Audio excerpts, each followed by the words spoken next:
Hello, this is Ashi Prince. Today I wanted to share with you a piece that I did recently um, and show you the process of how I do my illustrations and artwork.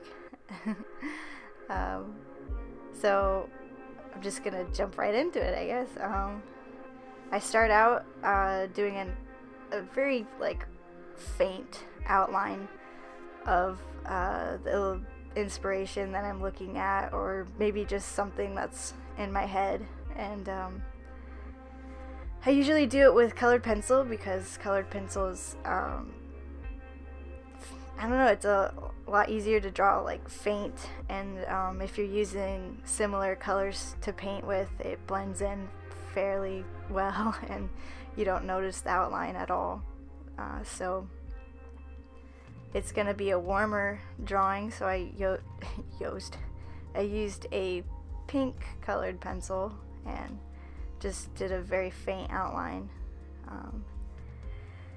And it turned out, I was looking at a picture on Pinterest and it didn't turn out the way I expected it would, but that's the thing with art and drawing, is it's you just never know what's gonna come out of it. So I really like the outcome, even though it doesn't look like the inspiration that I started with. So I erased a little bit of the colored pencil as much as possible, just so I have that extremely faint outline. As you can see, it's extremely faint. You can barely see it.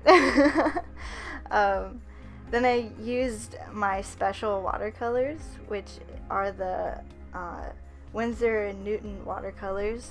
They're pretty pricey, but definitely worth the buy, just because the quality is amazing. The colors are so vibrant, and especially when the painting is dried and done, it just is so beautiful. I love the colors so much. So usually I start with the face, because the face is the most important, I feel like, when you're drawing a person specifically. If you mess up on the face, it's just like, no, it's done. All done. Gotta start over. I mean, not really, but yeah. So I start with the cheeks first, because I love to get that nice vibrant red in the cheeks, bring some life to the picture. It's my favorite. And then freckles, of course, are also my favorite thing to paint.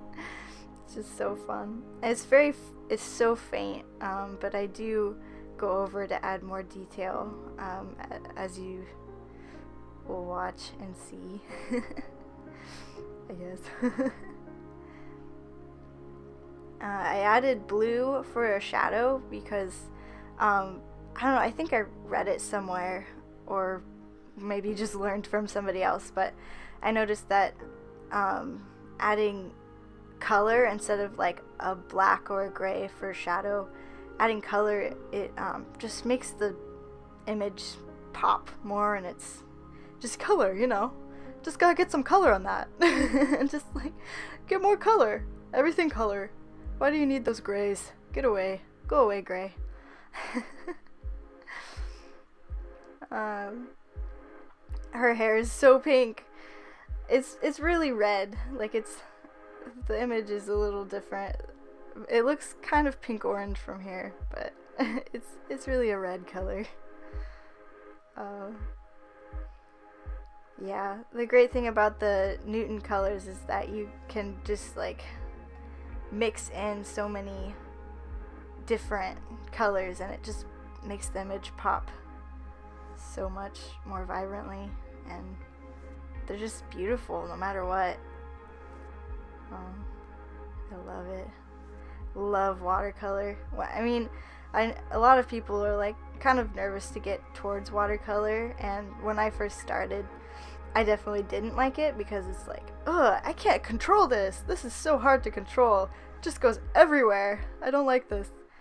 And after a while, I just kept messing with it, and slowly you you learn how to control it, I guess. And I guess really that's the great thing about watercolor is a lot of times you don't know how to control it, and it just kind of like, it's got its own mind and it does its own thing, and sometimes that can like be not very encouraging because you're like, oh, this isn't what I wanted, but then other times it'll be like, whoa, that's really cool, why did this happen? Kind of just like exploded.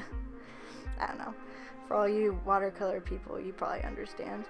Or you don't. Maybe it's just me. But, yep. So, what else? Oh yeah, so when I put on a lot of watercolor, or I want it to blend nicer, usually I just put a layer of water on the paper before I put the watercolor on, and so it just kind of like, when I put the color on it, it expands and it kind of like feathers out, and it's just so pretty when it does that. The weird mixture of water and the watercolor. Then I went in with another color, I think it was blue, and it mixed in really nicely with the green. It made it really pretty. Yep. I'm not very good. I'm not like the best. I'm no expert when it comes to watercolor. I definitely want to learn better. I just want to learn better. That's not what I meant. I want to learn better. I'm pretty smart. Oh, is this still going? I don't even know. Oh, it is. So I got I borrowed my roommate's microphone, and figuring it out. So hopefully the sound quality is better than the last video. Not so like that was a terrible reference there. I don't know what wow, this is a long video. I'm only at 7 minutes. I guess I'm halfway through. But anyways, yeah, so the background, I added a nice yellow. I think so when you do a piece, you got to make sure that the colors you're about to put on are going to complement each other, because, well, you could just have something really kind of weird and ugly if you don't, like orange and just blue. Just kidding. Those actually do. They're complement each other. I don't know what I'm talking about. Don't listen to me. I'm not an art major. The point is like to make sure the colors are gonna go well with each other. And so obviously yellow and green, they very foresty nature colors, and then the red complements the green. So yeah, that's how I did it. And I wanted this, usually when I do illustrations, I have like a dark background. I love blue and purple. This is one of the first drawings that I've done that is just light, super light and faint, and I don't know, it's kind of relaxing, you know, makes me happy a little bit, and it's super summery. So these are the pens I use when I ink over. A lot of artists will ink before they paint, and I don't know how they do that. I mean, maybe they wait a few hours before they ink over or something. I'm not sure, but every time that I will ink it and then watercolor, the ink just mixes in with the watercolor, and it just makes kind of a big mess, and I haven't figured out the trick yet. So this time I didn't want to make a mess or deal with any of that, so I watercolored first, and then now after it dried a bit, I'm inking it over to add detail, and yeah, it worked very well. I think I'll do this more often, but it is a lot nicer when you can ink before you watercolor. So I have to learn the trick to keep it from the ink from mixing into the watercolor, making a gross mess. So the first pen I used, it's I don't know, it was a gift to me, and it's from Japan, and it's very, very small and fine, so you can do very easy details, like very simple small details in there, and not like have a big point like the second pen. The second pen is a little larger, so yeah, I would need to learn the name of the Japanese pen, but it's all in Japanese, so I can't read it. I'll soon learn. I should ask my friend. Yeah, so inking process takes a lot longer for me, just because like if you mess up, you can't fix it. It's there, it's done. It's all stuck on the page. Yeah, so I guess you could paint over it, but yeah. When it comes to art and mistakes, usually like if you're smart enough, you can figure out how to like get around a mistake, unless you like dumped a bunch of ink on your page. But it's so discouraging when you mess up and you're like, I just spent, I don't know, an hour on this, and I messed up the eye at the last second. It's the worst feeling ever. That has happened to me too many times, so it's like very careful in the inking process. Yeah, so that's usually how I do my illustrations, is quick sketch, outline, then paint over or ink over if if I use real Indian ink and paint it on, it doesn't mix in with the watercolor, so sometimes I'll do that.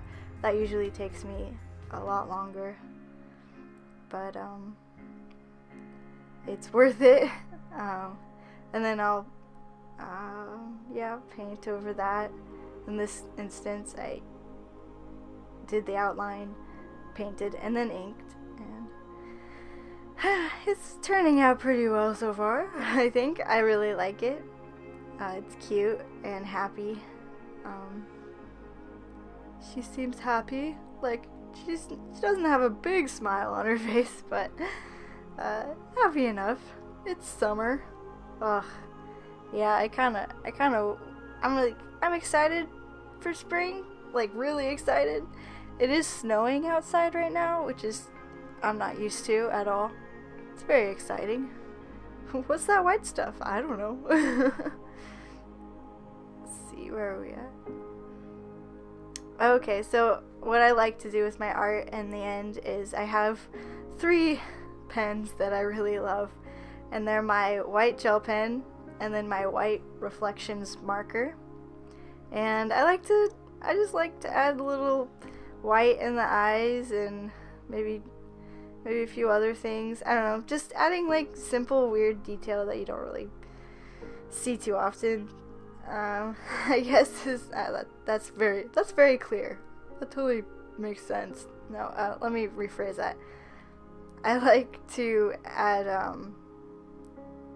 just funny little details, like little white hair strands, or I don't know. Oh, excuse me. Oh, and then of course gold. Every drawing so far I've used this pen. I think it's my favorite. I just like need to get some gold on the page, because it's like, oh please, yes, I love the gold. Oh, looks like that's the end of the video. Thank you for watching. Please subscribe. Alright, out.